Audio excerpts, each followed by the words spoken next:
إني رضيت بكل ما كتبته لي، فاجبر خاطري واجعل القادم من حياتي ما شاء كله الله. خير، وبشرني بما يسرني وابعد عني كل ما يضرني.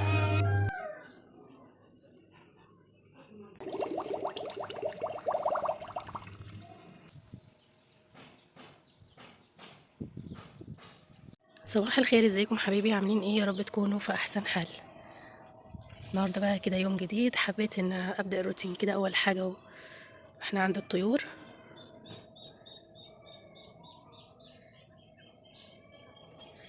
يسعد صباحكم جميعا يا رب بكل خير.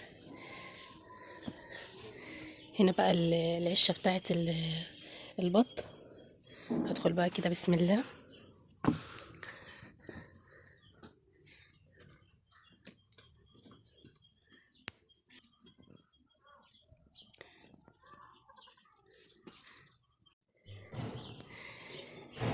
شايفين البط قاعد ازاي بيتشمس؟ والله انا اللي عاوزه اتشمس كده. تقريبا ما فيش الا الحته دي بس هي اللي فيها شمس، وقاعدين يتشمسوا ازاي. الجو بيبقى له يومين برد قوي.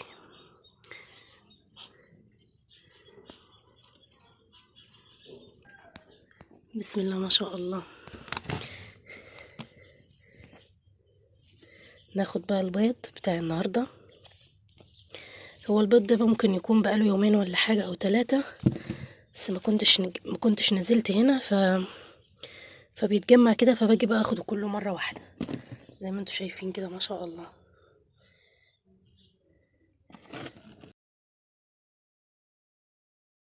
بتمنى من كل حبايبي اللي هيشوف الفيديو النهارده يكتبوا لي في التعليقات الله الحي القيوم، وبشكر كل اللي بيكتبوا لي كلام حلو في التعليقات. ربنا يكبر خواطركم ويوفقكم وتحققوا كل اللي بتتمنوه. روتين النهارده متنوع وان شاء الله يعجبكم. روتين في عز البرد، فعلا الجو بقاله 4 ايام شتاء وبرد غير طبيعي. الشمس اللي انتوا شايفينها دي انا حاساها شمس مزوره، لانها بتطلع 5 دقايق وتختفي 5 دقايق، وزي ما شفتوا قاعده كده بدور على شمس يمين وشمال، مفيش الا الحته اللي البط قاعد فيها زي ما شفتوا. دايما وانا صغيره كنت بقعد اتمنى ان يبقى جنب بيتنا مسجد، او ان انا يعني ابقى قريبه من المسجد او كده. سبحان الله، يعني ربنا ما بيموتش حد هو نفسه في حاجه. زي ما انتوا شايفين كده، شوفوا بيني وبين المسجد قد ايه. ربنا طبعا يعينهم ويقويهم ويكملوا بناية المسجد.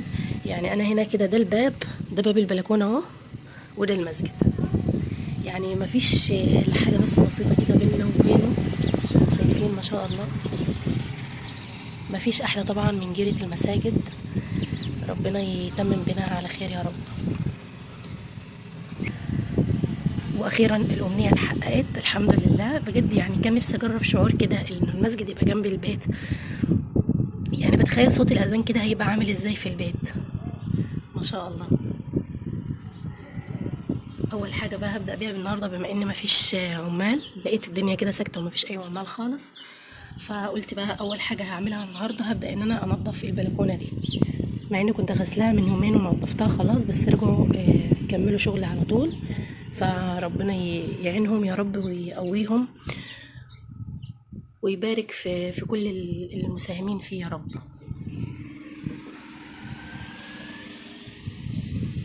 هبدأ بقى ان انا انضف البلكونة دي. يلا صلوا على النبي وتعالوا نشوف هنعمل ايه.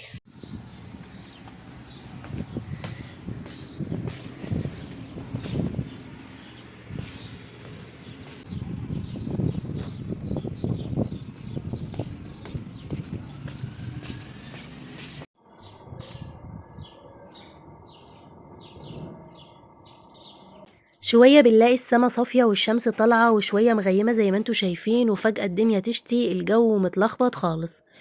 الجو بقاله يومين 3 كده برد مش طبيعي. من شوية لما كنت بوريلكم المسجد، فده كان قبل ما الدنيا تشتي بيومين، فكان لسه فيه شمس كده والجو كان يعتبر كويس. في ناس كتير بتحب تنشر الهدوم لما يكون يعني في هوا زي كده وشتاء جوه في المنشر الداخلي، بس بصراحة انا ما بحبش المنشر الداخلي. يعني قليل قوي لو نشرت عليه. بحب دايما الهدوم يعني لو في شمس تتشمس كده، او مثلا الهواء ينشفها اسرع، لان المنشر الداخلي الهدوم بتطول عبال ما تنشف يعني وهي منشورة عليه. يعني اللي يشوف السما كده يقول الدنيا فيها شتاء من هنا الاسبوع. اللهم اسقنا غيثا مغيثا مريئا نافعا غير ضار. اللهم ارحمنا ولا تبتلينا، وارزقنا من خيراتك كثيرا يا رب العالمين.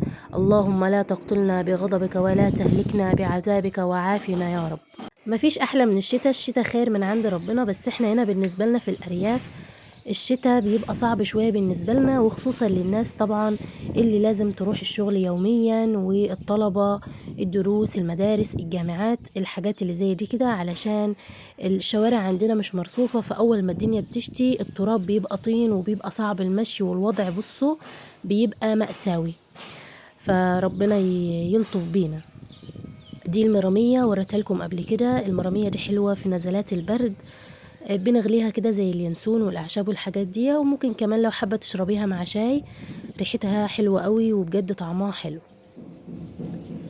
عادات في اغلب بيوت المصريين ان احنا بنعلق التوم زي ما انتم شايفين كده، واحيانا كمان بيعلقوا البصل. مش عارفه دي بقى طريقه التخزين او دي طريقه ايه، مش عارفه، بس هي بقت عاده والناس كلها بتعملها كده زي ما انتم شايفين. ندخل بقى على المطبخ، واول حاجه هعملها هملى قلل الميه. لازم بنبقى حاطينها في صينيه كده. ده كان في زمان صينيه اسمها صينيه القلل، يعني هي بتبقى مخصصه كده علشان يرصوا فيها قلل الميه، لان القلل بتبقى تنزل ميه زي ما انتم شايفين كده في الصينيه. مش عارفه ايه السبب، بس بجد احلى حاجه ممكن الواحد يشرب منها ميه اليومين دول. والله حلوه صيف وشتاء، بس احنا اليومين دول بنهتم بيها اكتر، لان طبعا في الصيف بقى بنحب الميه تكون طالعه من التلاجة وكده.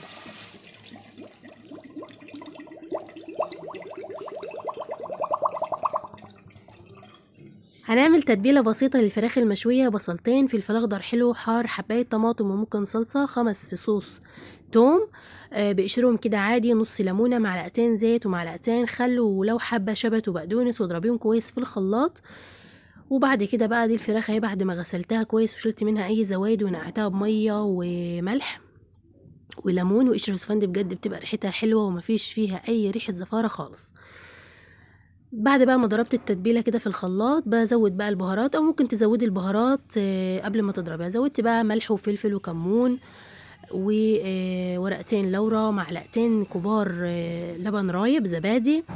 وطبعا مش هكتر في البهارات، يعني حاجه بسيطه كده من القرفه الخشب، واحده هيل، 2 قرنفل، ورقتين لورا، والبهارات العاديه اللي قلنا عليها. وبعد كده بقى بتبلها كويس، بنكون عاملين فيها فتحات كده ونغذيها كده بالسكينه عشان التتبيله تخش جوه الفراخ، جوه اللحمة كده، ونتبلها كويس من تحت الجلد كمان. وهنا زودت معلقتين كبار زيت زيتون، تبلها بقى كده كويس. انا بحب الفراخ المشوية دي تكون متبلة من قبلها بيوم، بس هنا بقى كده كانت ايه، على السريع كده يعني، حوالي نص ساعة بس، وبعد كده دخلتها الفرن.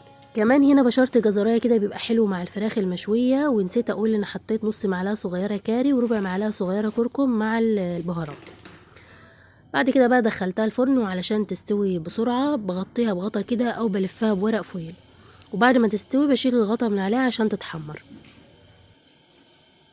بما ان البسلة لسه طالعة جديد فتلاقوها طرية كده ومسكرة، نشوح البصلة كده يا دوب تاخد لون فاتح، وبعد كده بقى ننزل بالبسلة والجزر.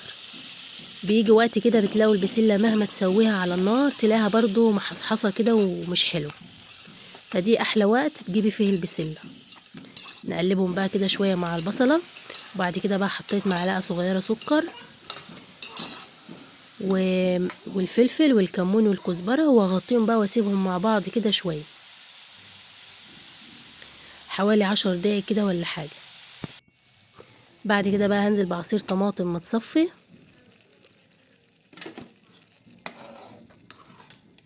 بعد ما حطيت عصير الطماطم زودت معلقة سكر لان بنحب طعمها يبقى مسكر شوية، وظبطت الملح، وبعد كده سبتها تتسبك كويس، وزودتها مية كوباية او 2 على حسب عشان ما تبقاش تقيلة قوي، وبسيبها بقى لغاية ما تكمل تسوية.